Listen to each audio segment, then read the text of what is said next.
Hey everyone, how's it going? Gamer Geek here, and today we'll be doing something a little different. No, we won't be doing a tutorial today, but definitely check back later as we keep developing our tutorial project in upcoming videos.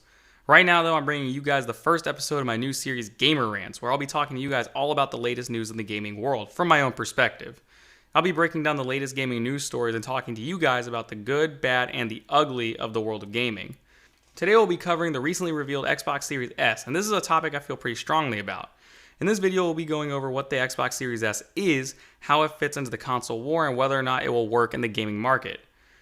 To start off, for those who don't know, Xbox just recently revealed a second console option set to be released alongside their main product in competition against the Sony PlayStation 5.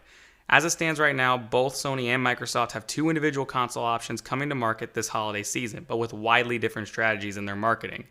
Looking at Xbox, they initially revealed what was promised to be the most powerful gaming console on the market with the Xbox Series X. Set to be released for $500, the Xbox Series X carried on the Xbox reputation of being an aggressive gaming machine capable of delivering an unrivaled user experience.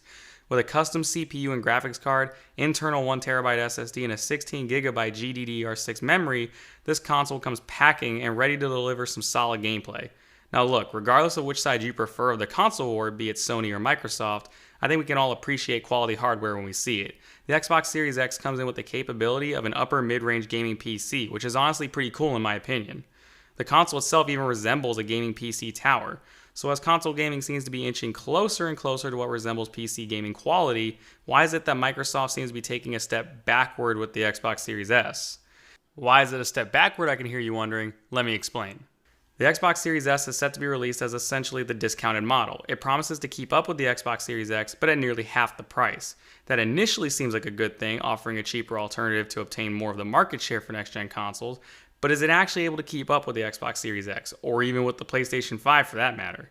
Remember that these consoles are supposed to push us into the next generation of console gaming, so whatever they release has to make an impact and bring something new to the table.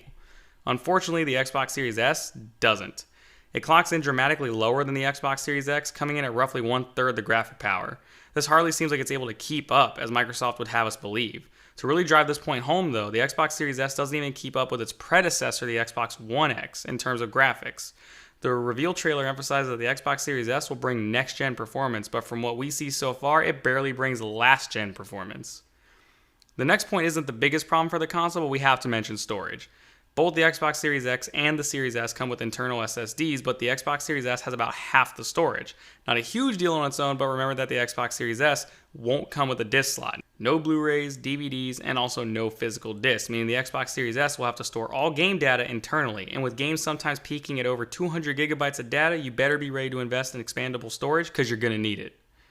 So really, the Xbox Series S can't perform at the level of excellence we would expect from a next-gen console. It has slower memory speeds than the Series X, can't play any of your last-gen games, assuming you own physical copies like most people, and it also looks dramatically different. Now listen, this point is entirely subjective, but I personally do not like that the two variations look nothing alike. Had the Series S looked like the Series X, I wouldn't have minded. Look at the PlayStation 5 standard versus digital model. They look exactly the same visually. I believe that's a good thing so there isn't any separation or distinction between gamers based on what they own. We all know that the gaming community is pretty toxic, so I wouldn't say it's unlikely that gamers, more likely younger ones, are going to be all over each other about who's poor because they couldn't afford the Xbox Series X. Had they looked the same, probably wouldn't have been as big of an issue.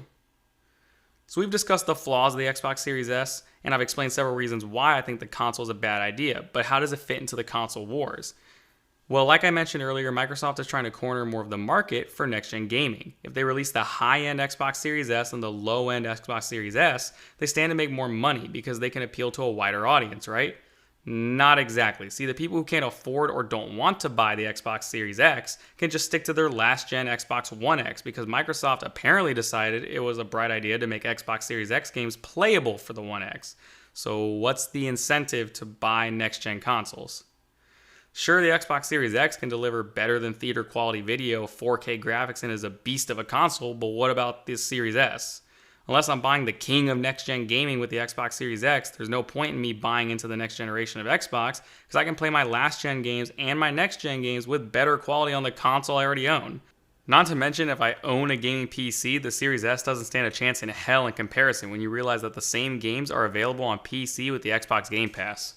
I'll take gaming on an RTX 2080 Super and a Ryzen 5 3600 over the Series S any day.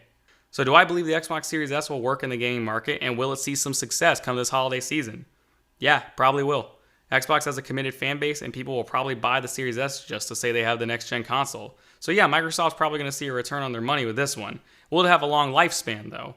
I highly doubt it. Once the novelty wears off, the flaws become more apparent, and time goes on, I'm willing to bet the support for the Series S will quickly shift away. But that's just my opinion. What do I know, right? I'm just a gamer geek. Thanks for watching. Don't forget to hit the like and subscribe buttons, and I'll see you guys next time.